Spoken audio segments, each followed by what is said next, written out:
এবারের পরিস্থিতি আগের বছরগুলোর চেয়ে সম্পূর্ণ আলাদা। জিনিসের দাম আকাশ ছোঁয়া। বাজারে আমদানি করা এবং দেশি পণ্য উভয়ই আছে, তবে অদ্ভুত ব্যাপার হলো এখন দেশি পণ্যের চেয়ে বিদেশি পণ্যের দামই কম। গত 5 বছরের মধ্যে এই ছুটির মৌসুমটি আমাদের দেখা সবচেয়ে খারাপ সময়। শুধু তাই নয়, জীবনযাত্রার মান কমে যাওয়ায় এবছর সব উৎসবই ম্লান হয়ে গেছে। বিদ্যুৎ, পানি আর খাবারের পেছনে খরচ মেটাতেই এখন সাধারণ মানুষের হিমশিম খেতে হচ্ছে।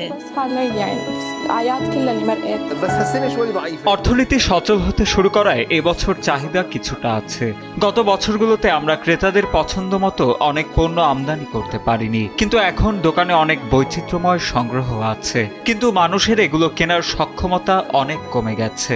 কর্মজীবীরা নিয়মিত বেতন পাচ্ছেন না, তার উপর জীবনযাত্রার মানও দিন দিন খারাপ হচ্ছে। এছাড়া সামনেই রমজান মাস, তাই মানুষ এখন উৎসবের বদলে পবিত্র মাসের প্রয়োজনীয় কেনাকাটাকেই বেশি গুরুত্ব দিচ্ছে। সব মিলিয়ে গত বছরগুলোর তুলনায় এবারের ভালোবাসা দিবস বেশ হতাশাজনক।